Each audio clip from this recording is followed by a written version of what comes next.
So once again, very good morning. കുറച്ച് ദിവസമായില്ലേ നമ്മൾ കണ്ടിട്ട്. ഇന്നലെയായിരുന്നു ശരിക്കും മോർണിംഗ് കഫേൻ്റെ ഡേ. പക്ഷെ ഇന്നലെ ചെറിയ കുറച്ച് ബുദ്ധിമുട്ടുണ്ടായിരുന്നു. സെഷൻ എടുക്കാൻ പറ്റിയൊരു സിറ്റുവേഷൻ അല്ലായിരുന്നു. അപ്പം അതുകൊണ്ടാണ് സെഷൻ ഒന്ന് ലാഗ് ആക്കിയത്. Really sorry. സോ ഇന്ന് മോർണിംഗ് കഫേയിൽ കുറച്ച് ഗസ്റ്റുകളെ കാണുന്നുണ്ട്. ഫേസ് ഓപ്പൺ ചെയ്താൽ ഇത് ആരാന്നൊക്കെ അറിയുള്ളൂ. Then whoever heartily welcome to morning cafe. So ഇന്നത്തെ ഡേയുടെ സ്പെഷ്യൽ എന്താ? ഇന്നത്തെ ഡേയുടെ സ്പെഷ്യൽ എന്താടോ? ആദ്യത്തെ പത്തിന്റെ അവസാന ദിവസം. അവസാന ദിവസം ഫസ്റ്റ് പത്തിന്റെ ആദ്യത്തെ പത്തിന്റെ രണ്ടാമത്തെ പത്തിന്റെ ആദ്യ ദിവസം. ആ എന്താ ഇത് വീട്ടിൽ തന്നെ ക്ലാഷാലോ. നൗസിന് ലേറ്റ് ആയിട്ട് നോമ്പ് തുടങ്ങിയേ അല്ലല്ലോ, ഒരുമിച്ച്. അല്ല അല്ല, എനിക്ക് മിസ്റ്റേക്ക് പറ്റിയതാ. Okay okay fine. അപ്പൊ ഇന്ന് രണ്ടാമത്തെ പത്തിന്റെ ആദ്യത്തെ ദിവസം എന്ന് പറയുന്ന സമയത്ത് കഴിഞ്ഞ ലാസ്റ്റ് മോർണിംഗ് കഫേ നമ്മൾ കണക്ട് ചെയ്തതെല്ലാം ഒരു റഹ്മ കോൺഷ്യസ്നെസ്സിനെ കുറിച്ചായിരുന്നു അല്ലേ? ലാസ്റ്റ് മോർണിംഗ് കഫേ കംപ്ലീറ്റ് നമ്മൾ എന്താണ് കാരുണ്യം, ആ കാരുണ്യം എത്രത്തോളമാണ്, ആ തരത്തിലുള്ള കുറച്ച് കാര്യങ്ങളാണ് നമ്മൾ കണക്ട് ചെയ്തത്. അപ്പൊ ഇന്ന് സെഷന് എടുക്കുന്ന സമയത്ത് മീൻസ് നിങ്ങൾ മെഡിറ്റേഷൻ ഓൺ ചെയ്ത സമയത്താണ് എനിക്കിങ്ങനെ തോന്നിയത്, ഇന്നിപ്പം മഗ്ഫിറത്തിന്റെ ബത്ത് ആരംഭിക്കുകയാണല്ലോ. So let it be that.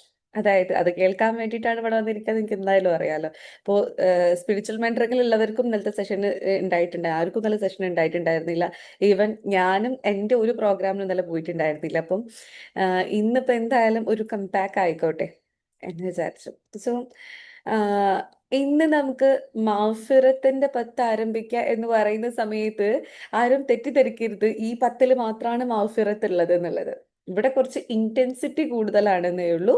But മഗ്ഫിറത്ത് 100% എല്ലാ ദിവസവും നമ്മളെ ലൈഫിന്റെ ഒരു പാർട്ടാവുന്ന സമയമാണ്. So before going to everything, like ഇന്നത്തെ മെഡിറ്റേഷൻ വാസ് ജസ്റ്റ് ഇങ്ങനെ മെഡിറ്റേഷൻ ഇരുന്നപ്പോൾ തോന്നിയതാണ്. നിങ്ങളുടെ ഫേസ് ഒക്കെ ഇങ്ങനെ കണ്ട സമയത്ത് കുറച്ചുകൂടി നമ്മളെ ലൈഫിൽ ഒരു സേഫ്റ്റി ഫീൽ ഉണ്ടായിരുന്നു എന്നുണ്ടെങ്കിൽ ലൈഫ് എത്ര സ്മൂത്ത് ആയേനല്ലേ. നമ്മളുടെ ലൈഫിൽ നമ്മൾ ജീവിക്കുന്ന ഓരോ മൊമെന്റും സേഫ് ആണെങ്കിൽ, ഇപ്പൊ നമ്മൾ സേഫ് അല്ലാഞ്ഞിട്ടല്ല, സേഫ്റ്റി ഇൻ ദ സെൻസ് നമ്മൾ ഭൂമിയിലേക്ക് നോക്കുന്ന സമയത്ത് ഭൂമിയിലേക്ക് നോക്കുന്ന സമയത്ത്, നമ്മളുടെ ചുറ്റും നോക്കുന്ന സമയത്ത്, നമ്മളുടെ ലൈഫിനെ പറ്റി നോക്കുന്ന സമയത്ത് നമ്മൾ സേഫ് അല്ല എന്ന് നമുക്ക് തോന്നുന്നില്ല. എങ്ങനെ? ഇൻ ദ സെൻസ് എങ്ങനെ? നമുക്കൊരു വീടുണ്ട്, അടച്ചുറപ്പുള്ള വീടുണ്ട്, സുരക്ഷിതമായിട്ട് കിടന്നുറങ്ങാൻ പറ്റുന്നുണ്ട്, മറ്റാരും ശല്യപ്പെടുത്തുന്നില്ല, ഒരു തരത്തിലുള്ള എക്സ്പ്ലോയിറ്റേഷനോ ഇല്ല എങ്കിൽ നമ്മൾ സേഫാണ്, റൈറ്റ്? ഒരു ശരാശരി മനുഷ്യനെ സംബന്ധിച്ചിടത്തോളം അടച്ചുറപ്പുള്ള വീടുണ്ടെങ്കിൽ തന്നെ അവർ സേഫാണ്. നമ്മൾ സേഫ്റ്റി കണക്കാക്കുക, ഒരു ഡോറ് കുത്തിപ്പൊളിച്ചിട്ട് മറ്റൊരാൾക്ക് കയറി വരാൻ പറ്റാത്ത തരത്തിലേക്ക് നമ്മൾ ഓക്കെ ആണ് എങ്കിൽ, ആരും നമ്മൾ ആക്രമിക്കൂല എങ്കിൽ, ഒരു തരത്തിലുള്ള യുദ്ധഭീതിയോ കാര്യങ്ങളോ നമുക്കില്ല എങ്കിൽ, നമുക്കിപ്പോൾ പ്രത്യേകിച്ച് ഇപ്പം നമ്മളൊരു തേർഡ് വേൾഡ് വാർ എന്നൊക്കെ പറഞ്ഞിരിക്കുന്നൊരു സമയമല്ലേ. എല്ലായിടത്തും നമ്മൾ എവിടെയോ എന്ന് വിചാരിക്കുന്നിടത്ത് കുറച്ചും കൂടി നിയറസ്റ്റ് ആയിട്ട് യുദ്ധത്തിന്റെ ഒരു ഭീതി നിഴലിച്ചിരിക്കുന്ന സമയമാണ്. ആൻഡ് ഈ സമയത്ത് നമ്മൾ ഏറ്റവും കൂടുതൽ ആഗ്രഹിക്കുന്നത് നമ്മളുടെ പ്രിയപ്പെട്ടവര് സേഫ് ആയിരിക്കണേ. ആരൊക്കെയാണോ എവിടൊക്കെയാണോ ഉള്ളത്, ഹൂഎവർ, അത് പ്രിയപ്പെട്ടവരാവണമെന്നില്ല, ആരെങ്കിലും ഒക്കെ മനുഷ്യരല്ലേ. സോ സേഫ് ആയിരിക്കണേ എന്നുള്ളത്. അപ്പൊ സേഫ്റ്റി നമ്മളുടെ ഉള്ളില് നമുക്ക് ഉണ്ടോ ഇല്ലേ എന്നുള്ളതിന്റെ അപ്പുറത്തേക്ക് ആർക്കില്ലെങ്കിലും നമുക്കൊരു കൺസേൺ ആണ് അല്ലേ. നമ്മളിങ്ങനെ നോക്കുന്ന സമയത്ത് ഒരു കുട്ടീനെ ഒരു പട്ടിയിട്ട് ഓടിപ്പിക്കുകയാണെന്നുണ്ടെന്നുണ്ടെങ്കിൽ, ഫോർ അസ് അത് നമുക്കും ഇറിറ്റേഷൻ ആണ് അല്ലേ. നമ്മളുടെ തന്നെ സേഫ്റ്റീനെ ഇല്ലാണ്ടാക്കുന്ന ഒരു കാര്യമാണ്. ആൻഡ് ഒരാളിനെ മറ്റൊരാൾ ഉപദ്രവിക്കുന്നത് കാണുമ്പം അവരുടെ സേഫ്റ്റി വലയാണ് ബുദ്ധിമുട്ടിയതെങ്കിൽ പോലും നമ്മൾക്കും അത് ബുദ്ധിമുട്ടാണ് അല്ലേ. എത്രത്തോളം എന്ന് പറയാം. അതായത് ഒരു അൺസേഫ് ആയിട്ടുള്ള മൂവി വാച്ച് ചെയ്തിട്ടുള്ള ഡേ ആന്ന് കൂട്ടിക്കോളി. അതായത് ഒരു മൂവിയിൽ കുറച്ച് ക്രൈമും അല്ലെങ്കിൽ കുറച്ച് അടിപിടി കാര്യങ്ങളൊക്കെ ഉണ്ട് എങ്കിൽ, ആ ഒരു മൂവി കണ്ട് കുറച്ച് കഴിയുന്നവരെ ആ മൂവിന്റെ ഒരു എഫക്റ്റ് നിങ്ങളുടെ അടുത്തുണ്ടായിരിക്കൂലേ. ഇപ്പം ചെറുപ്പത്തിലൊക്കെ നമ്മൾ ഈ പേടിപ്പിക്കുന്ന മൂവീസ്, ഹൊറർ മൂവീസ് ഒക്കെ കാണുന്ന സമയത്ത് എത്ര ദിവസം ആ ഹൊറർ മൂവി ഉണ്ടാവും ഇത്? ഇറ്റ് മീൻസ് നമ്മൾ എന്ന ഹോൾ വ്യക്തിനെ തന്നെ ട്രാൻസ്ഫോം ചെയ്യാൻ ക്യുക്കായിട്ട്, നെഗറ്റീവ് ട്രാൻസ്ഫോർമേഷനിൽ ക്യുക്കായിട്ട് വർക്ക് ചെയ്യുന്ന സാധനമാണ് അൺസേഫ് എന്ന് പറയുന്ന ഫീലിംഗ്. സേഫ് അല്ല എന്നുള്ള തോന്നല്. ഈ സേഫ്റ്റി ഇല്ല എന്നുള്ള തോന്നലിൽ നിന്നാണ് എല്ലാം ഉടലെടുക്കുന്നത്. എല്ലാ തരത്തിലുള്ള ഡിസ്ട്രപ്ഷൻസും ഡിസ്ട്രാക്ഷൻസും ഇറിറ്റേഷൻസും ഒക്കെ സ്റ്റാർട്ട് ചെയ്യുന്നത് അൺസേഫ് ഫീലിംഗ് എന്നാണ്. അപ്പോൾ എന്തൊക്കെയാണ് ഒരു അൺസേഫ് ഫീലിംഗ് നമ്മളൊന്ന് നോക്കി നോക്കാം. അതായത് നോർമലി നമ്മൾ കാണുന്ന ഈ ഒരു സേഫ്റ്റി അൺസേഫ്റ്റി എന്നുള്ളതിൻ്റെ അപ്പുറത്തേക്ക് നിങ്ങൾ നിങ്ങളുടെ ഓൺ ലൈഫ് ഒന്ന് നോക്കി നോക്ക്. നിങ്ങൾ നിങ്ങളുടെ ഓൺ ലൈഫ് നോക്കുന്ന സമയത്ത് എവിടൊക്കെയാണോ നിങ്ങൾക്ക് അൺസേഫ് ആയിട്ട് ഫീൽ ചെയ്തിട്ടുള്ളത്, അല്ലേ? അതായത് മനുഷ്യർ തെറ്റ് ചെയ്യുന്ന സമയത്ത് മനുഷ്യർക്ക് റിഗ്രറ്റോ അല്ലെങ്കിൽ whatever റിഗ്രറ്റോ ആയാലും വേണ്ടില്ല, പശ്ചാത്താപം ആയാലും വേണ്ടില്ല, എന്തൊക്കെ വന്നു കഴിഞ്ഞാലും അതിൻ്റെ ഒക്കെ ബേസിക് എന്ന് പറയുന്നത് നിങ്ങൾ തന്നെ നിങ്ങൾക്കുള്ളിൽ സേഫ് അല്ലാത്തൊരു ഫീൽ അല്ലേ? നിങ്ങളെ തന്നെ മര്യാദക്ക് ഹോൾഡ് ചെയ്യാൻ നിങ്ങൾക്ക് പറ്റുന്നില്ല, നിങ്ങൾക്ക് തന്നെ നിങ്ങളെ പ്രോപ്പറായിട്ട് കവർ ചെയ്യാൻ പറ്റുന്നില്ല, നിങ്ങൾക്ക് നിങ്ങളെ കൺട്രോൾ ചെയ്യാൻ പറ്റുന്നില്ല. ഇറ്റ് മീൻസ് നിങ്ങൾ നോ മോർ സേഫ് എന്നുള്ളൊരു ഫീലിംഗ് നമുക്ക് നമ്മളോട് തന്നെ തോന്നി തുടങ്ങുമ്പോഴാണ് നമ്മളാകെ ഇല്ലാണ്ടായി പോണത്. ഞാൻ സേഫ് അല്ല. ഏതൊക്കെ കണ്ണിൽ സേഫ് അല്ല? സോ ഒരു വിശ്വാസിയെ സംബന്ധിച്ചിടത്തോളം സേഫ്റ്റി മാറ്റേഴ്സ് എന്ന് പറയുന്നത് ഭൂമിയിൽ ഓഫ് കോഴ്സ് സേഫ്റ്റി മാറ്റർ ആണ്. കാരണം ഒരു വിശ്വാസി തെറ്റ് ചെയ്യുന്ന സമയത്ത് അവരുടെ മനസ്സിൽ ആദ്യം വരുന്ന സമയം എന്താണ്, ഇതിനുള്ള പണിയൊക്കെ എനിക്ക് ഇവിടെ തന്നെ കിട്ടും മിക്കവാറും, അങ്ങോട്ടുണ്ടാവൂല എന്നൊരു നോർമലി ഒരു മനുഷ്യന്മാർക്ക് തോന്നുന്ന വളരെ ബേസിക് ആയിട്ടുള്ള ഒരു സാധനമാണ്. എന്ന് പറയുമ്പോൾ ഈവൻ നമ്മളൊരു കുഞ്ഞു തെറ്റാണ് ചെയ്തെന്നുണ്ടെങ്കിൽ, ഈവൻ നമ്മളൊരു നുണ പറഞ്ഞതാണെങ്കിൽ പോലും ഇനി ഇതിൻ്റെ ഒരു ഭവിഷ്യത്ത് എന്തായിരിക്കും, എൻ്റെ സിറ്റുവേഷൻ കൊണ്ട് പറഞ്ഞു പോയതാണ്, അല്ലെങ്കിൽ ഇതൊക്കെയാണ് എൻ്റെ സിറ്റുവേഷൻസ് എന്നൊക്കെ പറഞ്ഞു കഴിഞ്ഞാൽ നമുക്കുള്ളിൽ തന്നെ എന്തോ ഒരു ഇടങ്ങേറൊടിച്ച ഫീലിംഗ് ഉണ്ടായിരിക്കും, അല്ലേ? അറിഞ്ഞുകൊണ്ട് തെറ്റ് ചെയ്തവനായാലും അറിയാതെ തെറ്റ് ചെയ്തവനായി കഴിഞ്ഞാൽ നമുക്കുള്ളിൽ എന്തോ ഒരു ഡിസ്ട്രപ്ഷൻസ് വന്നിട്ടുണ്ടായിരിക്കും.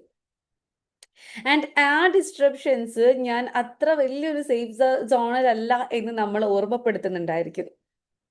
നമ്മൾ ചെയ്ത തെറ്റിന്റെ ആഴമോ ആവർത്തിയോ ഒന്നും നമ്മൾ പോയി റിസർച്ച് ചെയ്തിട്ടില്ല എങ്കിൽ പോലും നമുക്ക് വരുന്ന എക്സാക്ട് ഫീലിംഗ് എന്താ, ഞാൻ അത്ര ഒരു സേഫ്റ്റി സോണിലല്ല ഇപ്പോൾ ഉള്ളത്. അതൊരു റിയലൈസേഷൻ ആണ് നമുക്ക്, അല്ലേ? പിന്നെ നമ്മൾ സത്യത്തിൽ ഈ നടന്നുകൊണ്ടിരിക്കുന്നത് ആ കുറ്റബോധത്തിന്റെ ഭാരോ അല്ലെങ്കിൽ ആ കുറ്റം ചെയ്ത ഭാരോ ഒന്നുമില്ല. നമ്മൾ ശരിക്കും നടന്നുകൊണ്ടിരിക്കുന്നത് നമ്മൾക്കുള്ളിൽ വരുന്ന ഒരു ഫിയർ എന്തായാലും അവിടെ രൂപപ്പെടും. ആ ഫിയർ എന്താണ്, ഞാൻ അത്ര സേഫ് അല്ല, കാരണം സുരക്ഷിതത്വത്തിന്റെ കവചം ഞാൻ തന്നെ ബ്രേക്ക് ചെയ്തിട്ടുണ്ട്. എന്നെ സുരക്ഷിതമായി കൊണ്ട് നടന്നിടത്തുനിന്ന് എന്നെ വളരെ സേഫ് ആയിട്ട് കൊണ്ട് നടന്ന ആ ഒരു കവചത്തെ ഞാൻ തന്നെ ബ്രേക്ക് ചെയ്തിട്ടുണ്ട്. ഇത് നമുക്ക് എന്താ, നമ്മൾ വളരെ പേഴ്സണൽ അല്ലേ, ഈ മാറ്റേഴ്സ് ഒക്കെ വളരെ പേഴ്സണൽ. ഇത് എന്തല്ല, ഇതൊരു പബ്ലിക്കിൽ നിങ്ങൾക്ക് അങ്ങനെ ഫീൽ ചെയ്തിട്ടുണ്ടോ, നിങ്ങൾക്ക് അങ്ങനെ ഉണ്ടായിട്ടുണ്ടോ, അതൊന്നും അല്ലത്. ഇത് വൺസ് ഇൻ എ ലൈഫ് എന്നല്ല, most time in A life മനുഷ്യർ എന്ന് പറയുന്ന സമയത്ത് തെറ്റുകൾ ചെയ്യും എന്ന് പഠിച്ചോണ്ട് അത്രയും ഉറപ്പുള്ള ക്രിയേറ്റേഴ്സ് ആണ്. എന്തായാലും തെറ്റ് ചെയ്യും എന്ന് 100% പഠിച്ചോന് ഉറപ്പുള്ള സൃഷ്ടികളാണ് മനുഷ്യർ. സോ ആ മനുഷ്യരെ സംബന്ധിച്ചിടത്തോളം അവരുടെ ലൈഫിൻ്റെ ഒരു മോസ്റ്റ് ടൈം അവർ സ്പെൻഡ് ചെയ്തിട്ടുണ്ടാവുക ഈ അൺസേഫ് ഫീലിംഗിൽ. അല്ലെങ്കിൽ ഫീലിങ്സിൻ്റെ ഒരു നിര തന്നെ എടുത്ത് നോക്കുന്ന സമയത്ത് അൺസേഫ് ആണ് എന്ന് പറയുന്ന ഒരു ഫീലിംഗ് ഭയങ്കരമായിട്ട് അവരുടെ ലൈഫിൽ ഉണ്ടായിട്ടുണ്ടായിരിക്കും. So when human talk to humans, അതായത് ഒരു മനുഷ്യനോട് സംവദിക്കുന്ന സമയത്ത് മനുഷ്യരെ പറ്റിയിട്ട് അല്ലെങ്കിൽ പിന്നെ ആരെ പറ്റി പറയാം? സോ നമ്മൾ അൺസേഫ് ആയിട്ടുണ്ടായിരുന്ന മൊമെന്റ്സ് ഒന്ന് ആലോചിച്ച് നോക്കാം. അതായത് എല്ലാ ഫീലിങ്സിൻ്റെയും തുടക്കം എന്ന് പറയുന്നത് എന്നിൽ എനിക്കത്ര സുരക്ഷിതമല്ല, ഞാൻ ഇവിടെ അത്ര സുരക്ഷിതമല്ല, എനിക്ക് എന്തൊക്കെയോ വരാനുണ്ട്, അല്ലെങ്കിൽ എന്നെ ചേർത്ത് പിടിക്കുന്ന ആ ഒരു എനർജി ഇപ്പം എൻ്റെ അടുത്ത് കുറച്ച് മാറിയിട്ടുണ്ട്, ഞാനും എൻ്റെ സൃഷ്ടാവും തമ്മിലുള്ള അകലം വല്ലാണ്ട് കൂടിയിട്ടുണ്ട്. ഈ ഒരു സംഭവം നമ്മളെ ലൈഫിലേക്ക് വരുന്ന സമയത്താണ് നമ്മൾ സത്യത്തിൽ ആൻഷ്യസ് ആയി പോണത്, ഡിസ്റ്റർബ്ഡ് ആയി പോണത്. എല്ലാ തരത്തിലും ഉള്ള എന്താ നമ്മൾ ഫീൽ ചെയ്യാന്നറിയോ, ലൈക്ക് ഈവൻ OCD അടക്കം നമ്മൾക്ക് കവർ ചെയ്യുന്നത് ഈ ഒരു അൺസേഫ്റ്റി ഫീലിംഗ് എന്നാണ്. അതായത് not in a clinical sense, in a spiritual sense. Clinical സെൻസത്തെ കാര്യമല്ല ഞാൻ പറഞ്ഞത്, ഇൻ എ സ്പിരിച്വൽ സെൻസ്. നമുക്ക് എന്തൊക്കെ സംഭവിക്കുന്നുണ്ടോ, ഈ സംഭവിക്കുന്നതിൻ്റെ ഒക്കെ ബിഹൈൻഡ് ഒരു സ്പിരിച്വൽ ലെസൺ ഉണ്ടായിരിക്കുമല്ലോ. സോ ആ ഒരു സ്പിരിച്വൽ ലെസണിൽ നമ്മൾ നോക്കുന്ന സമയത്ത് നമുക്കുള്ളിൽ നിന്നും വന്നിട്ടുള്ള ഒരു അൺസേഫ് ഫീലിംഗ്, ഞാൻ ഓക്കെ അല്ല, ലൈക്ക് ഇന്റൊക്കെ ലൈഫ് ഇനിയിപ്പോൾ എന്തായി പോകും എന്നാവോ, ഈവൻ ഒരു മൈനർ സിൻ ആണെന്നുണ്ടെങ്കിൽ പോലും നമ്മളെ ഡിസ്റ്റർബിങ് ആക്കി പോകും. നമ്മളെ ലൈഫിൽ നമ്മൾ ചെയ്ത തെറ്റുകൾ എന്താണെന്ന് നോക്കുന്ന സമയത്ത് എത്രമാത്രം കഴിഞ്ഞാലും നമുക്കത് ആ തെറ്റ് നമ്മൾ ഉള്ളിൽ നിന്ന് പോകില്ല. ഈവൻ നമ്മൾ എത്രമാത്രം തൗബ ചെയ്ത് കഴിഞ്ഞാലും, ലൈക്ക് എന്താ പറയുക, സ്വഹാബാത്തിന്റെ കാലമൊന്നും അല്ലല്ലോ. നിന്റെ തൗബ സ്വീകരിക്കപ്പെട്ടിരിക്കുന്നു എന്ന് പറയാൻ നമ്മളുടെ റസൂലിനെ കാണണമെന്നില്ല. ഫിസിക്കൽ സെൻസ് നമ്മൾ കാണണമെന്നില്ല. മെറ്റാഫിസിക്കൽ സെൻസ് വാട്ട് എവർ, അതിനെപ്പറ്റി അവിടെ സംസാരിക്കുന്നില്ല.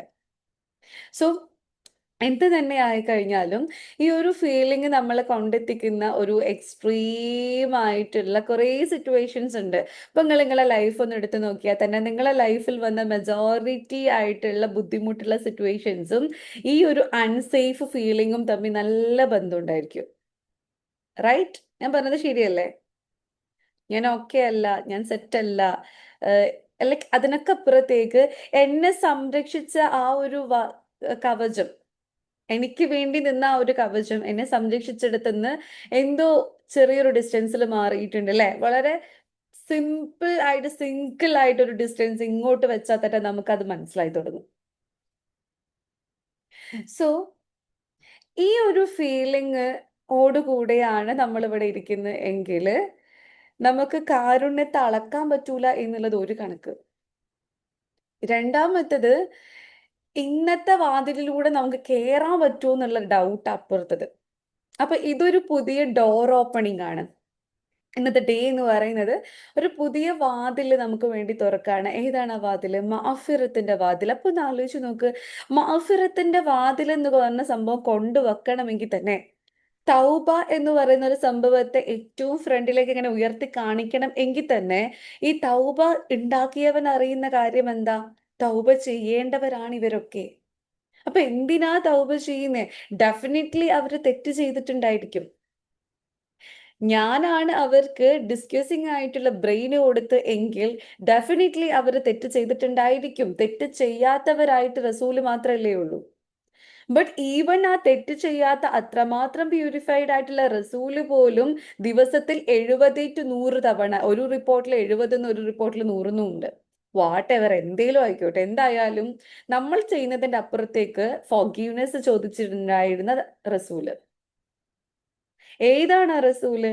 ഞാനും എൻ്റെ മലക്കുകളും റസൂലിന് മേൽ സ്വലാത്ത് ചൊല്ലുന്നു എന്ന് പറയുമ്പോൾ സൃഷ്ടാവ് നേരിട്ട് സൃഷ്ടിയുടെ മുകളില് നന്മ നേരാണ്, സ്വലാത്ത് നേരാണ്. എന്ന് ആലോചിച്ച് നോക്കിയേ, സൃഷ്ടാവ് നേരിട്ടൊരു സൃഷ്ടിയുടെ, അത് വേറൊരു സൃഷ്ടിക്കും ഇല്ലാത്ത ഗുണമാണ്. സൃഷ്ടാവ് ഡയറക്റ്റ് ആയിട്ട് സൃഷ്ടിക്ക് മുകളിൽ സ്വലാത്ത് ചൊല്ലുന്നു എന്ന് പറയുമ്പോൾ ആ സൃഷ്ടി അടക്കം എൻ്റെ റബ്ബെ എനിക്ക് പുറത്തു തരണേ എന്ന് പറയുന്നുണ്ട് എങ്കിൽ ഇറ്റ് മീൻസ് അപ്പൊ നമ്മൾ എത്ര പ്രാവശ്യം പറയേണ്ടി വരും എന്നുള്ളത്.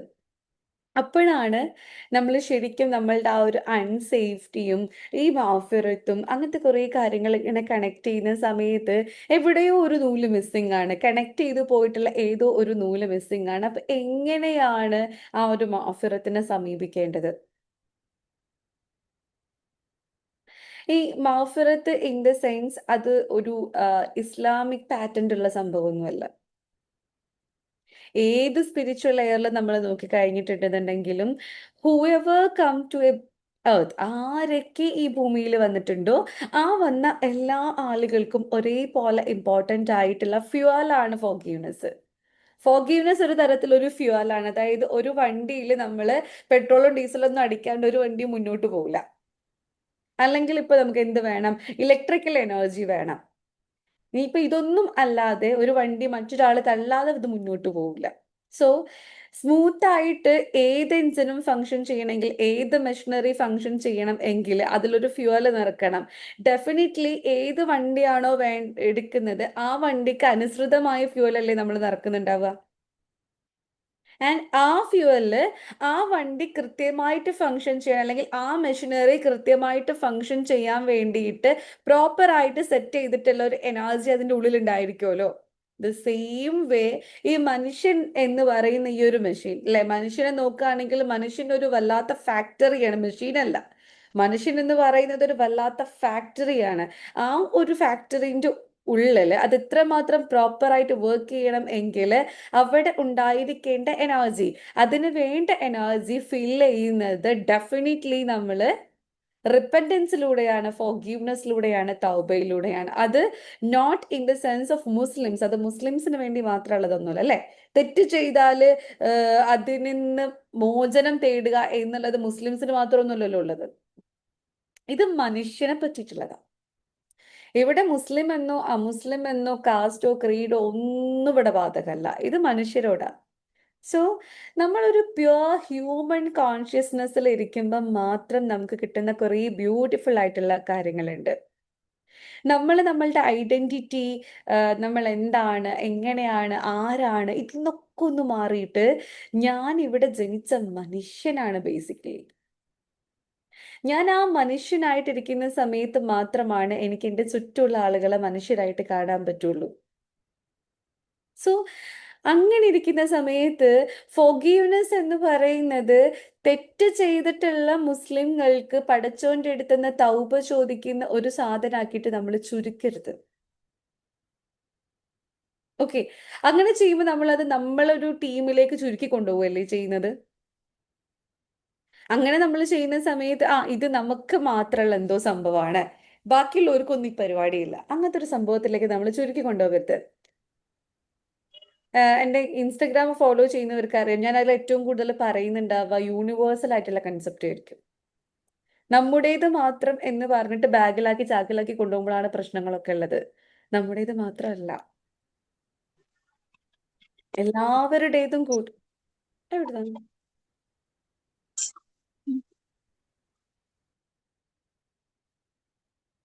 മറ്റേ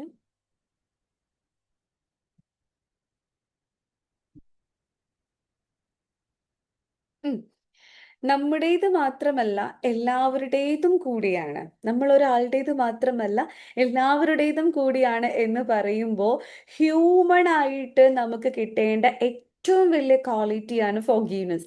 ആ ഫോർഗീവ്നെസ് ആണ് നമുക്ക് സത്യത്തിൽ ഈ ഒരു 10 ദിവസം, അതായത് ആദ്യത്തെ 10. എന്താണ് ആദ്യത്തെ 10? നിങ്ങൾ എൻ്റെ റഹ്മത്തിനൊന്ന് നോക്ക്, ഞാൻ എത്ര വലിയ കാരുണ്യവാനാണെന്ന് നോക്ക് എന്ന് പറയുമ്പം ആ കാരുണ്യത്തിന്റെ കടലിലൂടെ നമ്മൾ ഇങ്ങനെ നീന്തി നീന്തി നീന്തി പിന്നെ നമ്മൾ എത്തുന്നത് ആ കാരുണ്യത്തിന്റെ കടല് കാണാൻ പറ്റാത്ത തരത്തിൽ നമ്മളെ ബ്ലർ ചെയ്തിട്ടുള്ള ഏത് കണ്ണടയാണോ നമ്മൾ വെച്ചിട്ടുള്ളത് ആ കണ്ണടേനെ എങ്ങനെ തുടക്കാം എന്നുള്ളതാണ് അല്ലേ. കാരുണ്യം ഉണ്ടെങ്കിൽ കാരുണ്യത്തിനെ കാണാനുള്ള കണ്ണ് നമുക്ക് ആദ്യം വേണ്ടേ. ഏത് കണ്ണ്? ഈ കണ്ണിന്റെ അപ്പുറത്തേക്ക് മറ്റൊരു കണ്ണ്, അകക്കണ്ണ്, തേർഡ് ഐ. ആ തേർഡ് ഐ ഓപ്പൺ ആയവർക്ക് മാത്രമല്ലേ അത്രയും ബ്യൂട്ടിഫുൾ ആയിട്ട് ആ കാരുണ്യ കടലിനെ ഒന്ന് ദർശിക്കാൻ പറ്റുള്ളൂ. സോ കാരുണ്യത്തെ കാണാൻ കഴിയാതെ വരുന്ന സമയത്ത്, അല്ലെങ്കിൽ കാരുണ്യത്തെ വേണ്ട വിധത്തിൽ കാണാൻ കഴിയാതെ വരുന്ന സമയത്ത് നമ്മൾ തുടക്കേണ്ട കണ്ണട എന്ന് പറയുമ്പോൾ ഇതിന്റെ മറ്റൊരു അർത്ഥം നിങ്ങളൊന്ന് നോക്ക്. 10 ദിവസം നമ്മൾ പ്രാക്ടീസ് ചെയ്തതെല്ലാം കരുണയാണ് അല്ലെ. എത്രമാത്രം കാരുണ്യമാണ് ഭൂമിയിൽ വന്നിട്ടുള്ളത്, ഞാൻ എത്രമാത്രം അനുഗ്രഹിക്കപ്പെട്ടവളാണ്, എത്രമാത്രം കാരുണ്യം എൻ്റെ ചുറ്റും വന്ന് പോയിട്ടുണ്ട് ഈ ലൈഫിന്റെ ഇടയിൽ. ഈ ഒരു കാര്യത്തിലേക്കാണ് നമ്മൾ കഴിഞ്ഞ മോർണിംഗ് കഫേ പറഞ്ഞത്. അപ്പോൾ ആ ഒരു ലെവലിൽ നിന്ന് നമ്മൾ പ്രാക്ടീസ് ചെയ്ത് ഒരു 7 days കഴിഞ്ഞ് നമ്മൾ എത്തുന്ന സമയത്ത് നമ്മൾ ഒന്നും കൂടി നമ്മൾക്ക് ഇൻസൈഡിലേക്ക് നോക്കുകയാണ്. കാരുണ്യം മനസ്സിലാക്കാൻ, കാരുണ്യം ഉള്ളിലേക്ക് എടുക്കാൻ എനിക്കിപ്പോഴും 100% സാധിച്ചിട്ടുണ്ടോ? ഞാൻ എത്രമാത്രം അനുഗ്രഹിക്കപ്പെട്ടവളാണ്, അല്ലെങ്കിൽ എൻ്റെ ലൈഫ് എത്രമാത്രം ബ്ലെസ്ഡ് ആണ് എന്ന് 100% എനിക്ക് മനസ്സിലായിട്ടുണ്ടോ? നമ്മളൊരു ഇന്നർ ക്വസ്റ്റ്യൻ ആണ്. സോ 100 എന്ന് പറയുന്നിടത്ത് എത്തിയിട്ടില്ലെങ്കിൽ ഒരു മനുഷ്യർ 100ൽ എത്തൂല. ബട്ട് വാട്ട് എവർ 100 എന്ന് പറയുന്ന പൊസിഷനിൽ നമുക്ക് എത്താൻ വേണ്ടി പറ്റിയിട്ടില്ല എങ്കിൽ നമ്മൾ നോക്കൂലേ എന്നിട്ട് എന്താണ് എൻ്റെ പ്രശ്നം എന്നുള്ളത്, അല്ലേ? ഡോക്ടറെ അടുത്ത് കുറേ പ്രാവശ്യം ഒരേ അസുഖത്തിന് കാണിച്ചിട്ട് സെറ്റ് ആയിട്ടില്ലെങ്കിൽ പിന്നെ നമ്മളൊരു ഓൺ റിസർച്ച് നടത്തല്ലേ? മൂപ്പരെ കൊണ്ടൊന്നും കൂട്ടിയാ കൂടില്ല, നിന്റെ പ്രശ്നം എന്താ, ഞാനൊന്ന് നോക്കട്ടെ എന്നുള്ളത്. The same way inside and inside പ്യൂരിഫിക്കേഷന് ഭക്ഷണം പോലും ത്യജിച്ചിട്ട് നിങ്ങൾ ഇരിക്കുന്ന സമയത്ത് ഇനി എന്താണ് സെറ്റാക്കേണ്ടത്? ചില ആളുകൾക്ക് എന്തൊക്കെ അങ്ങോട്ട് ചെയ്താലും ഉള്ളിൻ്റെ ഉള്ളിൽ ഒരു നല്ല ഫീൽ കിട്ടൂല. എന്തൊക്കെ നമ്മൾ കാട്ടിക്കൂട്ടി കഴിഞ്ഞാലും എത്രത്തോളം നമ്മൾ റിച്വലിസ്റ്റിക് ആയി കഴിഞ്ഞാലും നമുക്ക് എന്തോ ഉള്ളിൻ്റെ ഉള്ളിൽ എന്തോ ഒരു മിസ്സിങ് ഉണ്ടായിരിക്കും. ആ മിസ്സിങ്ങിനെ ഏറ്റവും ബെസ്റ്റ് ആയിട്ട് തുടച്ചെടുക്കാനുള്ള ഏറ്റവും വലിയ ടൂളാണ് ഫോർഗീവ്നെസ്. ഇവിടെ നമ്മളുടെ പെയ്ഡ് സെഷൻസിലൊക്കെ നമ്മൾ ഫോർഗീവ്നെസ് പ്രാക്ടീസ് ചെയ്യിപ്പിക്കാറുണ്ട്. അത് എങ്ങനെ പ്രാക്ടീസ് ചെയ്യണം എന്നുള്ളത് ഒരൊറ്റ ലെവൽ ഒരൊറ്റ മൊമെന്റിൽ തീരുന്നതല്ല. പ്രത്യേകിച്ച് പെയ്ഡ് സെഷനിലുള്ള ഡൈനാസ്റ്റിയിലുള്ളവർ ഈ ഒരു ടൈമിൽ ഏറ്റവും കൂടുതൽ ഹോൾഡ് ചെയ്യേണ്ട ടൂളും അത് തന്നെയാണ്. അത് നിർബന്ധമാണ് ഇവർക്ക് എല്ലാവർക്കും, പക്ഷെ എന്നാലും ഒന്നും കൂടി ഓർമ്മിപ്പിച്ചിരിക്കുകയാണ്. സോ ഫോർഗീവ്നെസ്സിന്റെ ഡീപ്പർ ലെവൽ, അതായത് ഫോർഗീവ്നെസ് എന്ന് പറയുന്നത് നമ്മൾ ഒരു റമലാനിൽ ഏതെങ്കിലും ഒരു മോർണിംഗ് കഫേയിൽ ഇരുന്നാൽ മാത്രം തീരുന്നതല്ല. അതിന് ബേസ് ഉണ്ട്. ഫ്രം ദ ബേസ് സ്ക്രാച്ച് എടുക്കുക എന്ന് പറയില്ലേ, നമ്മൾ കുപ്പ തൊട്ടി എടുക്കുക എന്ന് പറയില്ലേ, ദാറ്റ് മച്ച് ഒന്നുമില്ല എന്ന് തോന്നുന്ന സമയത്തും നമ്മൾ ഫോർഗീവ്നെസ്സിന്റെ ലെയേഴ്സ് പ്രാക്ടീസ് ചെയ്യും. അത് ആക്ച്വലി സംഭവിക്കുന്നത് ഡൈനാസ്റ്റിയിലാണ്. ബട്ട് ഇവിടെ ഇന്നത്തെ ഒരു ഡേയിൽ ഞാൻ അതിനെ എങ്ങനെ നിങ്ങൾക്ക് പറഞ്ഞുതരാം എന്ന് പറയുമ്പോൾ, സ്ക്രാച്ച് എടുക്കുക എന്ന് പറയുമ്പോൾ നിങ്ങളൊന്ന് ആലോചിച്ച് നോക്കുക. അതായത് വീട്ടിലൊരു നിലം നമ്മൾ തുടച്ചൊരു 10-15 പ്രാവശ്യം നമ്മൾ തുടച്ചു കഴിഞ്ഞിട്ടുണ്ടെങ്കിൽ നോക്ക്, നമ്മൾ എന്നും തുടക്കുന്ന ഇടയമാണെങ്കിൽ ഇന്ന് സ്പെഷ്യലായിട്ട് ഒരു 10-15 പ്രാവശ്യം തുടച്ചെന്ന് വിചാരിക്കുക, അവിടെ ഒരു പൊടി ലെവലേഷൻ പോലും അവശേഷിക്കുന്നില്ല എന്ന് നമുക്ക് തോന്നിയിട്ടും നമുക്ക് എന്തോ അവിടെ ഒന്നും മതിയാവാത്ത ഫീലിങ് ചില ആളുകൾ ഇത് അനുഭവിക്കാറില്ലേ? എന്തൊക്കെ ചെയ്താലും അതങ്ങോട്ട് സെറ്റ് ആവുന്നില്ല. 10 പ്രാവശ്യം കുളിച്ചു കഴിഞ്ഞാലും 11ാമത്തെ പ്രാവശ്യം കുളിക്കുമ്പോൾ ഒരേ ഫീൽ ആയിരിക്കും. വുളു എടുക്കുന്ന സമയത്ത് പിന്നെ ഒരു ഡൗട്ടാണ് 3ാമത്തെ പ്രാവശ്യം കഴുകിയിട്ടുണ്ടോ എന്നുള്ളത്. ഓക്കെ സുലൈഫ.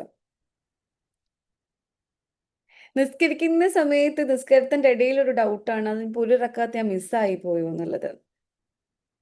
എന്നിട്ട് ഒരു കാര്യമില്ലാണ്ട് പോയിട്ട് നമ്മൾ സാഹിബിന്റെ സുജൂദ് ചെയ്യും. It's true, right? ഇതൊക്കെ മനുഷ്യന്മാരെ സംബന്ധിച്ചിടത്തോളം നമ്മൾ നമ്മുടെ ഡേ ടു ഡേ ലൈഫിൽ ചെയ്യുന്ന കുറെ കാര്യങ്ങളാണ്. സോ പെർഫെക്ഷൻ നോക്കുന്ന സമയത്ത് ഏതൊരു മനുഷ്യനും ഏറ്റവും കൂടുതൽ പെർഫെക്റ്റ് ആവാൻ വേണ്ടി ആഗ്രഹിച്ചത് അവരുടെ ഉള്ളിൻ്റെ ഉള്ളിൽ തന്നെ.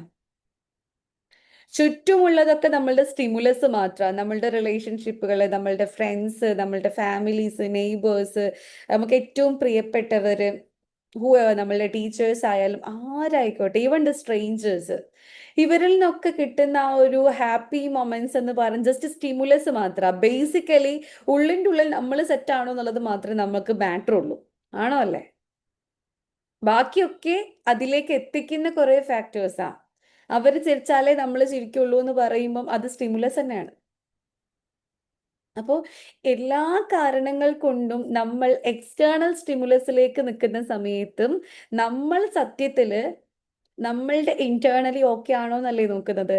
നമ്മളൊരു സ്വതക്ക കൊടുക്കുന്ന സമയത്ത്, ഒരു ചാരിറ്റി കൊടുക്കുന്ന സമയത്ത്, മറ്റാർക്കെങ്കിലും എന്തെങ്കിലും നല്ലത് ചെയ്യുന്ന സമയത്ത് അവർ ഹാപ്പി ആവുമ്പോൾ നമ്മൾ എന്താ നോക്കുന്നത്? അവർ ഹാപ്പി ആവുമ്പോൾ എനിക്ക് കിട്ടുന്ന ഒരു ഫീലിംഗ് ഉണ്ടല്ലോ, അങ്ങനത്തെ അല്ലേ നമ്മൾ പറയാം.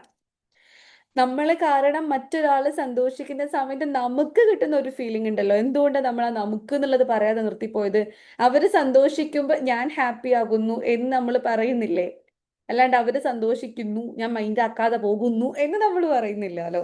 സോ ബേസിക്കലി എല്ലാത്തിൻ്റെയും സേഫ്റ്റി ഫീലിംഗ് വേണ്ടത്, എല്ലാത്തിൻ്റെയും ഹാപ്പി ഫീലിംഗ് വേണ്ടത്, എല്ലാത്തിൻ്റെയും എല്ലാ തരത്തിലുമുള്ള സുരക്ഷിതത്വം ആഗ്രഹിക്കുന്നത് നമ്മൾ എന്ന നമ്മളുടെ സെൽഫ് തന്നെയാണ്.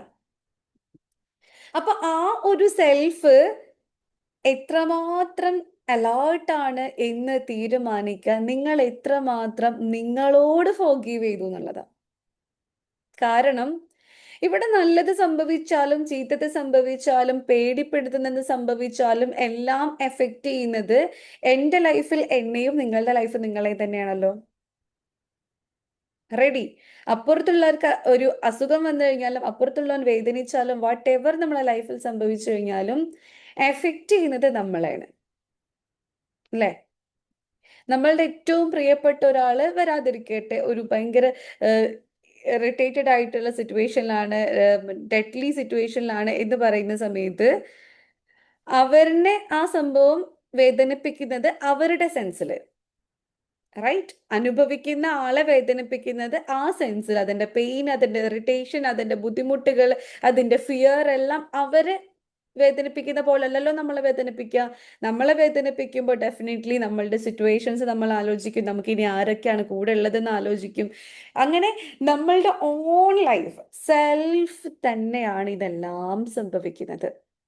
അതിന്റെ അർത്ഥം എന്തല്ല, നിങ്ങളൊരു സെൽഫിഷ് ആണെന്നല്ല അതിന്റെ അർത്ഥം. അതും സെൽഫിഷ്നെസ്സും തമ്മിലൊരു ബന്ധമില്ല.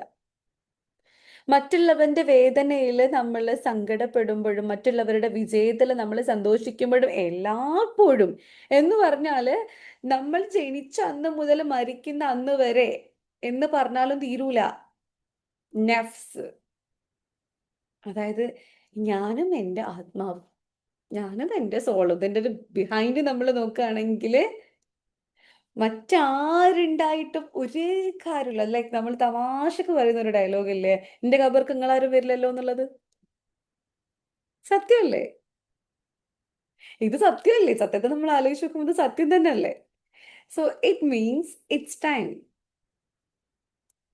സെൽഫാണ് ഇവിടെ ഏറ്റവും കൂടുതൽ എല്ലാത്തിലും ഇരിക്കുന്നത്. ഇതൊരു ബോധമാണ്. സെൽഫ് എന്ന് പറയുന്നത് സത്യത്തിൽ ഒരു ബോധത്തിന്റെ പേരാണ്, അതൊരു സാധനത്തിന്റെ പേരല്ല.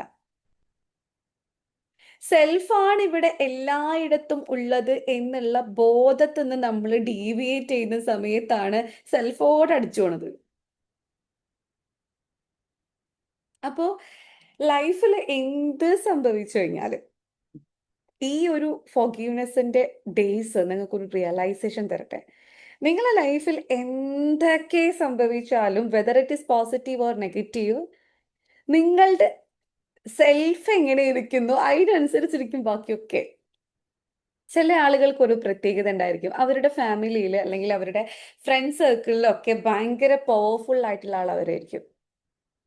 എല്ലാരെയും ടെൻഷനൊന്നും അറിയാണ്ട് കൊണ്ടടക്കുന്ന, എല്ലാരെയും ബുദ്ധിമുട്ടിക്കാത്ത. ഈ വീഡിയോ മോഡിൽ നിന്ന് പോയവരൊക്കെ ഒന്ന് വരണം കേട്ടോ. ആരെയും ബുദ്ധിമുട്ടിക്കാത്ത, വേദനിപ്പിക്കാത്ത, ഐ മീൻ അല്ലാന്നുണ്ടെങ്കിൽ ആർക്ക് എന്തൊക്കെ പ്രശ്നം വന്നു കഴിഞ്ഞാലും മുന്നിൽ ഒരു ബോഡി ഗാർഡായിട്ട് നിൽക്കുന്ന അങ്ങനത്തെ ആളുകൾ നമ്മൾ കണ്ടിട്ടില്ലേ? ഒരുപക്ഷെ നിങ്ങളുടെയൊക്കെ ലൈഫിൽ ആ ഒരു റോള് നിങ്ങൾക്ക് ഇരിക്കും, എക്സ്ട്രീം ബോഡി ഗാർഡ്. ഈ എക്സ്ട്രീം ബോഡി ഗാർഡ് ആയിട്ടുള്ള ആളുകളുടെ സെൽഫ് എന്ന് പറഞ്ഞാൽ ഭയങ്കര ഇറിറ്റേറ്റഡ് ആയിരിക്കും. കാരണം ഇപ്പറഞ്ഞ സകല ആൾക്കാരുടെയും ഇമോഷൻസിനെ ക്യാരി ചെയ്യാൻ എന്നെന്തോ നിയോഗിക്കപ്പെട്ടു എന്നുള്ളൊരു ഫീലാണ്.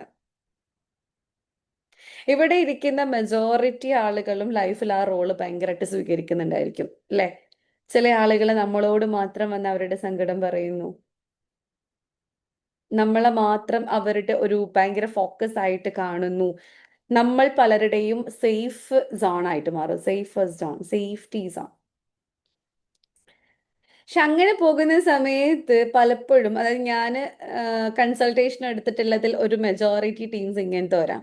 അപ്പൊ അവര് വന്ന് പറയും, എല്ലാവർക്കും എന്നോടാ പറയാനുള്ളത്, എന്റെ അവസ്ഥ ഞാൻ ആരോടാ പറയാ?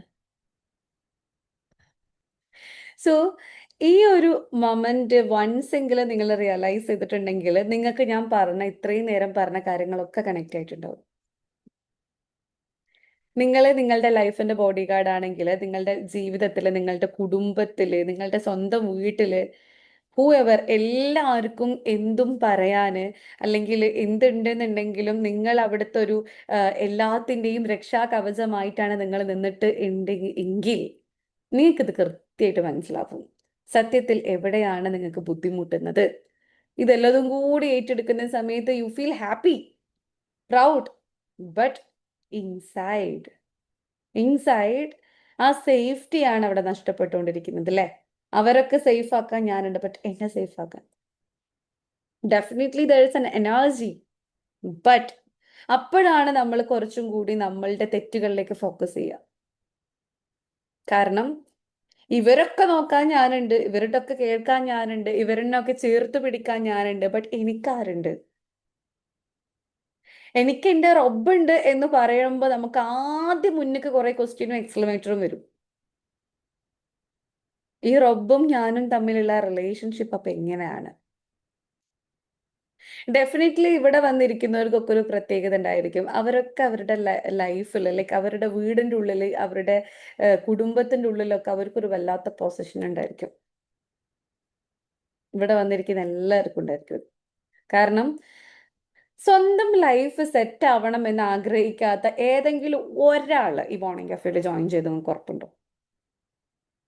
എൻ്റെ സ്വന്തം ലൈഫ് റെഡി ആവണം എന്ന് ആഗ്രഹിക്കാത്ത ഒരൊറ്റ ആൾ ഇവിടെ ജോയിൻ ചെയ്യൂല. സോ ഇറ്റ് മീൻസ് എൻ്റെ ലൈഫ് സെറ്റ് ആവണം എന്ന് അവർ ആഗ്രഹിച്ചിട്ടുണ്ടെങ്കിൽ അവർ ഫസ്റ്റ് ഈവൻ അവരുടെ ബെഡ്റൂമിലെങ്കിലും അവർ അതിന്റെ എഫേർട്ട് ഇട്ടിട്ടുണ്ടായിരിക്കും. പറഞ്ഞിട്ടോ അല്ലെങ്കിൽ എങ്ങനെങ്കിലൊക്കെ, ഈവൻ ഇത് തലയണ മന്ത്രമായാലും വേണ്ടിയില്ല, എങ്ങനെങ്കിലൊക്കെ അതിന്റെ എഫേർട്ട് ഇട്ടിട്ടുണ്ടായിരിക്കും. ഇതിങ്ങനെയൊന്നും പോയാൽ പോരാ, ഇത് സെറ്റ് ആവണം. ആരോടെങ്കിലൊക്കെ നമ്മളുടെ ആ ഒരു ബിഗ്ഗസ്റ്റ് ഡ്രീം നമ്മൾ ഷെയർ ചെയ്തിട്ടുണ്ടായിരിക്കും. എന്നാലും നമ്മൾ ഭൂമിയിൽ കുറച്ചു കാലമല്ലേ ജീവിക്കുന്നുള്ളൂ. സോ നമുക്കൊന്ന് ഹാപ്പി ആയിട്ട് ജീവിച്ചൂടെ? എന്തിനാ നമ്മളിങ്ങനെ ഇടങ്ങാറായി പോണേ? ചില കാര്യങ്ങളൊക്കെ മാറ്റിയ നമ്മളെ വീടും സെറ്റായി പോകൂലേ? നമ്മളുടെ കുടുംബം റെഡി ആയി പോകൂലേ? നമ്മളുടെ റിലേഷൻഷിപ്പും ഫ്ലറിഷ് ചെയ്യൂലേ? അല്ലേ? ആ എഫേർട്ട് എന്തായാലും ഇവിടെ ഉള്ളവർ ഇട്ടിട്ടുണ്ട്, ഒരു ഡൗട്ടും ഇല്ല കാര്യത്തില്. ആ എഫേർട്ട് ഇനി അങ്ങനെ ഒന്നും ഇല്ലെങ്കിലും സെൽഫിലെങ്കിലും പ്രഷറൈസ് ചെയ്തിട്ടുണ്ടായിരിക്കും. 100% ട്രൂത്ത് ആയിട്ടുള്ള ഒരു കാര്യമാണത്. സോ ഈ ഒരു കാര്യം എങ്ങനെയാണോ നമ്മൾ നിലനിൽക്കുന്നത്, ആ നിലനിൽപ്പിന്റെ ഉള്ളിൽ നിന്ന് നമ്മൾ നോക്കുന്ന സമയത്ത് നമ്മൾ സേഫ് ആണോ അല്ലേ എന്നുള്ളത് റീചെക്ക് ചെയ്യാനുള്ളൊരു സമയം കൂടിയാണത്. ഏത് സെൻസില്? പക്ക ഈഗോയിസ്റ്റിക് ഡിസയേർഡ് സെൻസിൽ, ലൈക്ക് ആ സെൻസിനെ കട്ട് ചെയ്യുന്നതിന് മുമ്പ് ആ സെൻസിനെ നമുക്കൊന്ന് റിയലൈസ് ചെയ്ത് നോക്കണമല്ലോ. ലൈഫില് ഒരു മനുഷ്യൻ, അതായത് ഇൻ സ്പിരിച്വൽ സെൻസ് നമ്മൾ പറയുകയാണെങ്കിൽ മനുഷ്യന്റെ ഏറ്റവും വലിയ ദൗർബല്യം എന്ന് പറയുന്നത് അവന്റെ ഈഗോ ആൻഡ് ഡിസയേഴ്സ് ആണ്. ഹെർ ഡൈനാസ്റ്റിയിൽ നമ്മൾ ചെയ്യുന്നത് ഈഗോ ആൻഡ് ഡിസയേഴ്സിനെ ഇരുന്ന് കട്ട് ചെയ്യില്ല, മുറിക്കില്ല അവിടെ ഇരുന്ന് ചെയ്യുന്നത്. Cut cut cut cut cut cut ചെയ്തിട്ട് എടുത്ത് അങ്ങോട്ട് ഒഴിവാക്കുക. 3 മാസമാണ് ഹെർ ഡൈനാസ്റ്റിന്റെ ടൈം. എൻറോൾ ചെയ്യാത്തവരുണ്ടെങ്കിൽ ഈ ബാച്ചിൽ എൻറോൾ ചെയ്തോളി. 3 മാസം ഹെർ ഡൈനാസ്റ്റിന്റെ സമയം എന്ന് പറയുന്ന സമയത്ത് ആ തുടക്കം കിട്ടിക്കഴിഞ്ഞാൽ ബാക്കി സ്മൂത്താ. കാരണം തുടക്കത്തിൽ നമ്മൾ ചെയ്യുന്നതെല്ലാം പോളിഷിങ്ങാ. ഒരു പോളിഷിങ്ങിന് വിധേയമാകണം എങ്കിൽ സ്വാഭാവികമായിട്ടും ആ ഇരുമ്പിന്റെ ദണ്ട് കനലിൽ വീഴണ്ടേ? ആണോ? അല്ലേ? കനലിൽ വീഴണ്ടേ? അത് കിടന്ന് മൂർച്ച കൂട്ടുമ്പോഴുള്ള വേദനയും അത് അനുഭവിക്കണ്ടേ? അതിനുശേഷമല്ലേ വളരെ സ്മൂത്ത് ആയിട്ട് ഏത് രാജാവിനും വെട്ടിക്കൊല്ലാൻ മാത്രം പാകത്തില് അത്രയും ബ്യൂട്ടിഫുൾ ആയിട്ടുള്ള ഒരു വാളായിട്ട് മാറിപ്പോകുന്നത്. അപ്പോ അത്രയും ബ്യൂട്ടിഫുൾ ആയിട്ട് ഉള്ള ഒരു പടവാള് സ്വന്തം നിങ്ങളായി പോണം എങ്കിൽ, പിന്നെ ഒന്നും നിങ്ങളെ ഏൽക്കാതിരിക്കണം എങ്കിൽ നമ്മൾ ഒരു വല്ലാത്ത ട്രെയിനിങ് പ്രോസസ്സിലൂടെ കടന്നു പോകേണ്ടത് മസ്റ്റ് ആണ്. സോ ഫോർ പബ്ലിക് പാർട്ടിസിപ്പൻസ് ആ ഒരു ട്രെയിനിങ് പ്രോസസ്സിന്റെ തുടക്കമാകട്ടെ നിങ്ങൾക്ക് ഈ ഒരു 10 ഡേയ്സ്. ഈ ഒരു 10 ഡേയ്സിൽ നമ്മൾ ഒരു ദിവസം കൂടി മീറ്റ് ചെയ്യും അല്ലേ? മോർണിംഗ് കഫേയിൽ നമ്മൾ ഒരു ദിവസം കൂടി മീറ്റ് ചെയ്യും. ഒരു പക്ഷേ ഇന്നലെ എന്തോ സാഹചര്യം കൊണ്ട് നമുക്ക് ജോയിൻ ചെയ്യാൻ പറ്റാതെ എന്നത് ഇന്ന് നിങ്ങൾക്കൊരു ബ്ലെസ്സിങ് ആണ്, റൈറ്റ്? ഇന്ന് തുടക്കമാണ്. അപ്പൊ ഇന്നത്തെ ഈ ഒരു തുടക്കം, everything happen four A blessed reason അല്ല. അപ്പൊ ഇതും ആ ഒരു ബ്ലെസ്ഡ് റീസൺ തന്നെ ആയിരിക്കും. ഇന്ന് നമ്മൾ എന്ന് പറയുന്ന ആയുധത്തെ മൂർച്ച കൂട്ടി സെറ്റാക്കുന്ന ദിവസമാണ്. സോ ഇന്നത്തെ പ്രിയർ ഫോക്കസ് എന്ന് പറയുന്നത് നിങ്ങളുടെ സെൽഫ് മാത്രമാവട്ടെ. ഇനി ഈ പറഞ്ഞതിന്റെ ഇമ്പോർട്ടൻസ് നിങ്ങൾക്ക് മനസ്സിലാവാൻ ഞാൻ സിമ്പിൾ ആയിട്ടൊരു കാര്യം പറയാം. നിങ്ങളുടെ സെൽഫ് വർത്തിനെ ഏറ്റവും കൂടുതൽ കുറക്കുന്ന സാധനം എന്താ? നിങ്ങൾ സെറ്റല്ല, നിങ്ങൾ ഓക്കെ അല്ല, നിങ്ങൾക്ക് നിങ്ങളെ സെൽഫിനോട് തന്നെ ഒരു ഇഷ്ടമില്ല ഇതെപ്പോഴാ ശരിക്കും നിങ്ങൾക്ക് പറയാം? നിങ്ങളും നിങ്ങളുടെ സൃഷ്ടാവും തമ്മിലുള്ള കണക്ഷൻ കുറയുമ്പോഴാണോ അല്ലേ? ആണോ അല്ലേ? കറക്റ്റ്? ആമ കറക്റ്റ്? വേറെ എന്തൊക്കെ ചെയ്ത് കഴിഞ്ഞാൽ എന്തോ ഒരു ഇടങ്ങേറ്. വേറെ എന്തെല്ലാം കാര്യങ്ങളിൽ നമ്മൾ മുഴുകി കഴിഞ്ഞാലും എന്തോ സംതിങ് ഇസ് മിസ്സിങ്. സംതിങ്. എന്നാലും എനിക്ക് ഞാൻ 100 ആയി നിങ്ങൾക്ക് അങ്ങോട്ട് പറയാൻ വയ്ക്കണില്ല. ഒറ്റ റീസണേ ഉള്ളൂ. സ്പിരിച്വലി നമ്മൾ ഭയങ്കരമായിട്ട് ബുദ്ധിമുട്ടിലാണ്.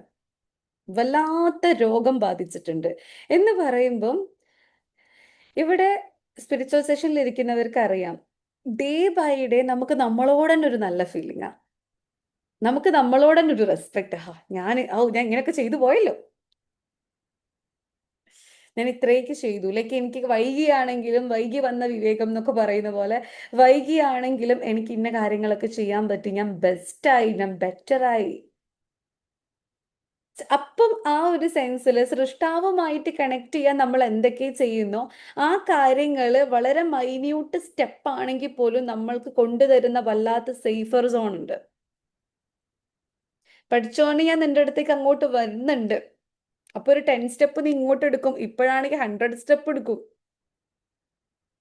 100-ലധികവും എടുക്കും. ആ സ്റ്റെപ്പ് ഒന്നും എണ്ണാൻ നമുക്ക് ആർക്കും പറ്റൂലല്ലോ. സോ ദാറ്റ് മച്ച് എടുക്കും എങ്കിൽ എനിക്ക് എന്തോ ഒരു സമാധാനം. സോ ബേസിക്കലി മനസ്സിലാക്കുക, തെറ്റ് ചെയ്യാത്തവരായിട്ട് ഭൂമിയിൽ റസൂൽ ഒഴികെ വേറെ ആരുമില്ല. ഞാൻ എന്തായാലും റസൂലിന് ക്ലാസ് എടുക്കില്ല എന്ന് നിങ്ങൾക്ക് അറിയാലോ. അപ്പൊ നിങ്ങൾ ധൈര്യമായിട്ട് കേട്ടോളൂ. അപ്പൊ ഈ സെഷനിലുള്ളവർക്കൊക്കെ സെറ്റ് സെഷൻ ആവശ്യം. സോ നമ്മൾ ഇങ്ങനെയൊക്കെ ഉണ്ടായിരിക്കും, നമ്മളെ ലൈഫിൽ ഇങ്ങനെയൊക്കെ സംഭവിച്ചിരിക്കും എന്ന് കൃത്യമായിട്ട് അറിയുന്നവൻ തന്നെയാണ് പേടിപ്പിക്കുന്ന നരകവും സുഖിപ്പിക്കുന്ന സ്വർഗമൊക്കെ ആക്കിയത്. പക്ഷെ എന്താവരുത്? വിഡ്ഢികളുടെ സ്വർഗത്തിലാവരുത്. വിഡ്ഢികളുടെ സ്വർഗത്തിന്റെ പ്രത്യേകത എന്താ? വിഡ്ഢികളുടെ സ്വർഗത്തിന്റെ പ്രത്യേകത ഒന്നുകിൽ കള്ളുഷാപ്പാണ്, അല്ലെങ്കിൽ വേശ്യാലയാണ്. ഇവിടുത്തെ മെജോറിറ്റി ആൾക്കാരുടെയും സ്വർഗം എന്ന് പറയുന്ന സങ്കല്പത്തില് ഒരു വേശ്യാലയത്ത് പോണ ഫീൽ, അതായത് നിറച്ച് സ്ത്രീകള്. പിന്നെ എന്താ? കള്ളിന്റെ പുഴ. അതാണ് വിഡ്ഢികളുടെ സ്വർഗം. മെന്റേഴ്സ് മാത്രം ഇരുന്നിരുന്ന ഒരു ഡേയിൽ ഞാൻ അതിനെ എക്സ്പ്ലെയിൻ ചെയ്തത് ഓർമ്മയുണ്ടോ റജനക്ക്? ഒരു പാട്ടായിട്ട് എക്സ്പ്ലെയിൻ ചെയ്തെന്നത് വിഡ്ഢികളുടെ സ്വർഗം. ഞാനങ്ങനെ വിചാരിച്ചിരുന്നു അതിൻ്റെ ഒരു ഡീപ്പർ എക്സ്പ്ലനേഷൻ നമ്മൾ ഡയറക്റ്റ് ഒരു ഇഫ്താറൊക്കെ ചെയ്യുകയാണെങ്കിൽ ഈ മാസം ചെയ്യാം എന്നുള്ളത്. ഞാൻ അതിമൊക്കെ നിന്നിട്ടില്ല. മേ ബി ഇപ്പോഴും ഇങ്ങനെ ആലോചിക്കുന്നുണ്ട് ഒരു ഇഫ്താർ കംപ്ലീറ്റ് ആയിട്ട് എടുത്താലോ എന്നൊക്കെ. സോ ഈ ഒരു കൺസെപ്റ്റ് ആണ് നമ്മളുടെ സ്വർഗം എങ്കിൽ നമ്മളെ സ്വർഗം അവിടെ കാടും കെട്ടിക്കെടുക്കും. നമ്മളെ സ്വർഗം അവിടെ കാടും കെട്ടിക്കെടുക്കും, പഠിച്ചോന്റെ സ്വർഗം അവിടെ നിൽക്കുകയും ചെയ്യും. സോ ദിസ് വാട്ട് എവർ പണിഷ്മെന്റിനെ ഭയന്നിട്ടാണെങ്കിലും പണിഷ്മെന്റ് ഒക്കെ ഓഫ് കോഴ്സ് ഉണ്ടാവും. അതായത് ഞാനിവിടെ പോസിറ്റീവ് സ്പിരിച്വാലിറ്റി പറഞ്ഞിട്ട് പണിഷ്മെന്റ് ഇല്ല ഞാൻ സ്വപ്നത്തിൽ കൂടി പറയില്ല. കാരണം എന്താ? അത്രയും ബുദ്ധിയും വിവേകവും ഉള്ളവർക്ക് പിന്നെ പണിഷ്മെന്റിന്റെ ആവശ്യമായിട്ട് അപ്പുറം കൊടുക്കണ്ടേ. ബട്ട് അതിന്റെ ആഴോ പരപ്പോ കുറവോ ഒന്നും അളക്കാൻ ആരും റെഡി അല്ലാത്തത് കൊണ്ടും ആർക്കും അതിന്റെ ആവശ്യമില്ലാത്തത് കൊണ്ടും ആവശ്യമുള്ളത് മാത്രമല്ലേ നമുക്ക് എടുത്താൽ പോരെ. ആവശ്യമുള്ളത് മാത്രം നമുക്ക് എടുത്താൽ പോരെ. ഒരു കുഞ്ഞു നന്മ ചെയ്യുമ്പോൾ നമുക്കുള്ളിൽ അത്രമാത്രം സാറ്റിസ്ഫാക്ഷൻ വരുന്നുണ്ട് എങ്കിൽ, നിങ്ങൾ ചെയ്ത നന്മകളെ മുൻനിർത്തി നിങ്ങൾ എന്നോട് സഹായം ചോദിച്ചാൽ ഞാൻ പെട്ടെന്ന് സഹായം തരും എന്ന് പറയുമ്പോൾ നന്മകൾ ചെയ്യുക എന്ന് പറഞ്ഞാൽ നമുക്ക് അത്ര ഇമ്പോർട്ടൻ്റ് അല്ലേ? ഈ മുസ്ലിം സെൻസ് ഒക്കെ മാറ്റിയിട്ട് ഒരു ഹ്യൂമൻ സെൻസിലേക്ക് പോകുമ്പോൾ നമുക്ക് ഇതിൻ്റെ ഒക്കെ ഭയങ്കര ക്ലാരിറ്റി ഉണ്ടായിരിക്കും. നന്മ ചെയ്യാത്ത, നന്ദിയില്ലാത്ത മനുഷ്യനെ തന്നെ നമുക്ക് കണ്ടുകൂടാം. അപ്പുറത്തൊരാൾ വീണെടുക്കുന്ന സമയത്ത് അതിന്റെ റിലീജിയൻ നോക്കിയിട്ടാണോ ആരെങ്കിലും എടുത്ത് പൊന്തിക്കാല്?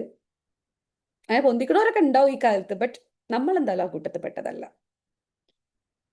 സോ ആ ബേസിക് ഹ്യൂമൻ ക്വാളിറ്റി നമ്മൾ എപ്പോഴാണോ കീപ്പ് ചെയ്ത് തുടങ്ങുന്നത്, ആ ബേസിക് ഹ്യൂമൻ ക്വാളിറ്റിയിലേക്ക് നമ്മൾ എപ്പോഴാണോ അലൈൻ ചെയ്യുന്നത്, അപ്പോഴാണ് നമ്മൾ യൂണിവേഴ്സൽ ആയിട്ടുള്ള ഒരു വേർഡ് പറയുക, മനുഷ്യത്വം.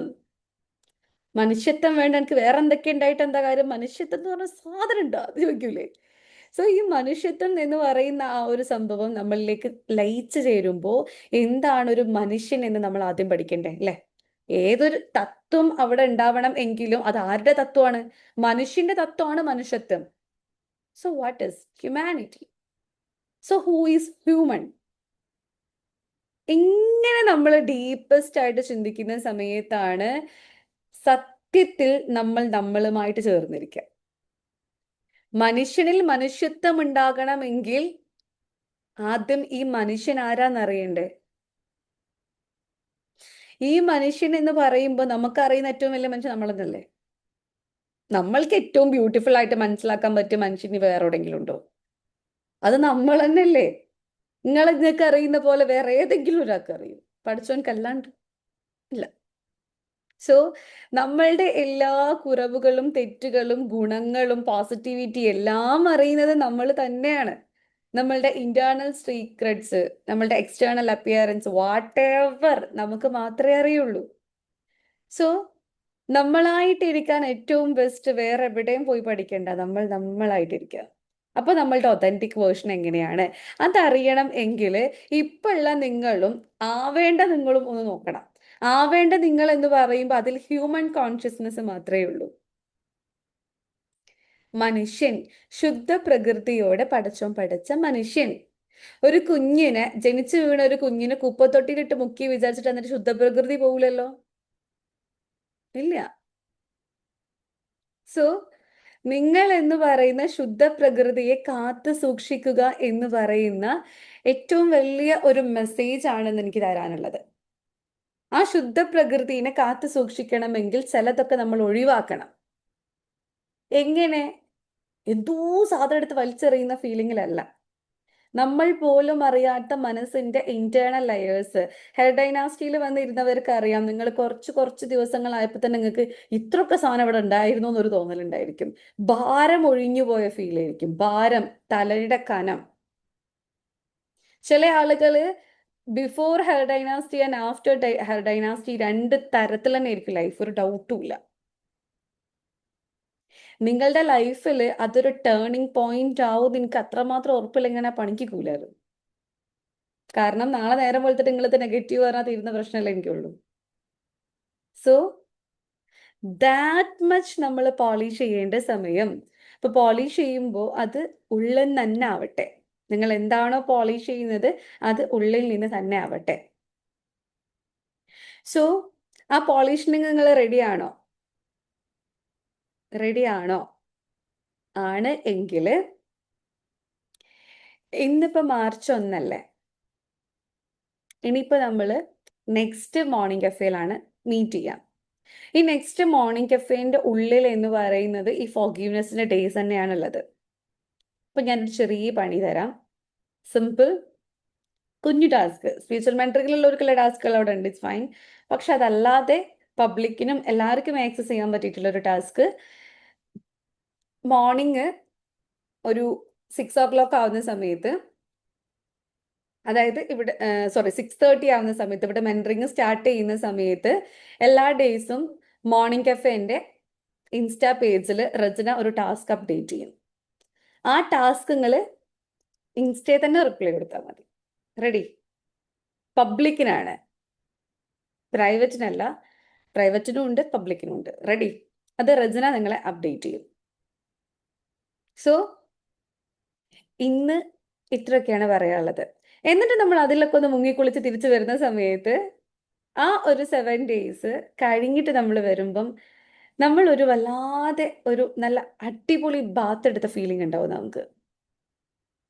സോ അതിനേക്കുള്ള ഒരു ഡോറ് ഞാൻ ജസ്റ്റ് ഒന്ന് ഓപ്പൺ ആക്കിയിട്ടുണ്ട് എന്നാണ് എൻ്റെ ഒരു തോന്നല്.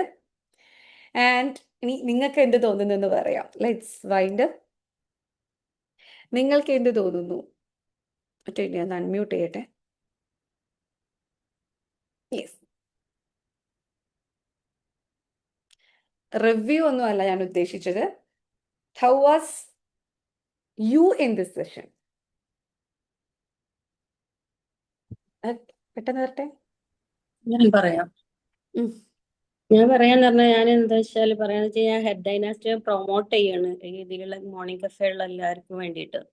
ഞാൻ അൽഹംദുലില്ലാ ഭയങ്കര എന്താ പഠിച്ചവനോട് ഭയങ്കര അൽഹംദുലില്ലാ ആണ്. എന്താ വെച്ചാല് എനിക്ക് ഈ നോമ്പിന്റെ മുന്നേ ഹെഡ് ഡൈനാസ്റ്റിയിൽ കയറിയത് കാരണം ഈ മാം പറഞ്ഞ പോലെ ഈ ഫോർഗിനെസ് ടൂളൊക്കെ ഉപയോഗിച്ചിട്ട് ഞാൻ പറഞ്ഞില്ല ഇപ്പൊ എത്ര തുടച്ചാലും ഞമ്മക്കൊരു ഫീലിംഗ് കിട്ടൂല. പക്ഷെ ഹെഡ് ഡൈനാസ്റ്റിയിൽ ഞാൻ ആ ടൂൾ ഉപയോഗിച്ച് എന്റെ ഹൃദയത്തെയാണ് തുടച്ച് ഞാൻ വൃത്തിയാക്കിയത്. അപ്പൊ ഞാന് ഞാൻ അങ്ങനെ നോമ്പിലേക്ക് വരുന്ന സമയത്ത് എനിക്ക് ഭയങ്കരമായിട്ടൊരു സന്തോഷം. എന്താ പറയാ, ഒന്നും ആരോടും ഒന്നും ഇല്ലാത്തൊരു മനസ്സോടെ ഞാനൊരു നോമ്പിലേക്ക് പ്രവേശിക്കുമ്പോഴാണ് എനിക്കൊരു സന്തോഷമുണ്ട്. അത് ഇപ്പൊ എങ്ങനെ പറയാ, എങ്ങനെയാണ് എന്ന് എനിക്ക് അറിഞ്ഞൂടാ. അൽഹംദുലില്ലാ. അപ്പൊ നമ്മള് പഠിച്ചോൻ പിന്നെ ആ ഒരു മനസ്സോടെ നമ്മള് പിന്നെ ഇതിന്ന് പഠിച്ചോന്റെ അടുത്തേക്ക് എത്തുമ്പം അതേപോലെ പഠിച്ചവന്റെ കാരുണ്യത്തിനെ മനസ്സിലാക്കുമ്പോള് അപ്പം എന്തൊരു ചെറിയൊരു കുഞ്ഞു നിമിഷങ്ങൾ പോലും ഒരു ജസ്റ്റ് എന്താന്ന് പറയാന്ന് വെച്ചാ ഓരോ നിമിഷങ്ങളും ഇപ്പൊ ഇവനെ സംബന്ധിച്ച് ഇന്നലെ രാത്രി കിച്ചണിലെ എവിടുത്തും അടച്ചൊക്കെ വന്ന ആള് ഞാൻ ആണ്. പിന്നെ എന്തോ ഒരു ആവശ്യത്തിന് വേണ്ടി കിച്ചണിൽ പോയ സമയത്ത് ഫ്രിഡ്ജിന്റെ ഡോറ് തുറന്നിരിക്കുക.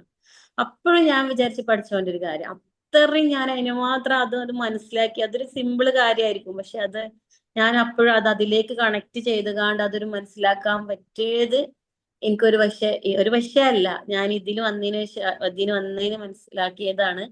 എല്ലാം അങ്ങനത്തെ ഒരു കണക്ഷനോട് എനിക്കത് മനസ്സിലാക്കാൻ പറ്റുമ്പോൾ കുറേ പറയണമെന്നുണ്ട് എനിക്ക്. എങ്ങനെയാ ഇതിലുള്ള ഓരോരുത്തരോടും എനിക്ക് അങ്ങനെ ഇതിനിപ്പോ മാം പറയുന്ന പോലെ തന്നെ ഹെഡ് ഡൈനാസ്റ്റി നിങ്ങൾ എല്ലാവരും വരണം. അത് നിങ്ങളെല്ലാവരും ഒരു ജീവിതത്തിന്റെ ഒരു ടേണിംഗ് പോയിന്റ് തന്നെ ആയിരിക്കും. ഭയങ്കര സന്തോഷമായിട്ട് ഹാപ്പി ആയിട്ട് ഞാൻ നിങ്ങളോട് എല്ലാവരുടെ അടുത്തും പറയാണെന്നാണ് എനിക്ക് പറയാനുള്ളത്. അപ്പം ഇങ്ങനെ ആ ഒരു ഫോഗിനെസ്സിലൂടെ ഒക്കെ ചെയ്ത് നമ്മളിപ്പോ ഈ ഒരു ഇതാണ് ഇപ്പൊ പഠിച്ചവന്റെ അടുത്ത് നമ്മൾ നിൽക്കുമ്പോ കൂടുതൽ പഠിച്ചവനോട് നമ്മൾ അടുത്ത പോലെ ഒരു ഫീലിംഗ് നമുക്ക് കിട്ടും. അപ്പൊ ഈ നോമ്പ് കഴിയുമ്പോ ഇൻഷാ അല്ലാഹ് അപ്പൊ എത്രമാത്രം സന്തോഷത്തോടെ ആയിരിക്കും നമ്മൾ ഈ നോമ്പിനെ കണ്ടെത്തിയിട്ടുണ്ടാവുക എന്നുള്ള ഒരു അൽഹംദുലില്ലാ എനിക്ക് പറയാനുള്ളത്. Okay, thank you so much. വേറെ ആർക്കെങ്കിലും എന്തെങ്കിലും പറയാനുണ്ടോ? എനിവൺ? പുതിയ ആളുകൾ?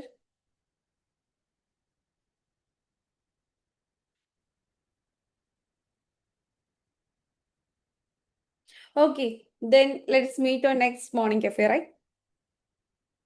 Okay, thank you so much. അപ്പൊ എല്ലാവരുടെയും നെക്സ്റ്റ് മോർണിംഗ് കഫേയിൽ കാണാം കേട്ടോ. മെന്റേഴ്സ് വന്ന് ഗ്രൂപ്പിൽ വരണേ.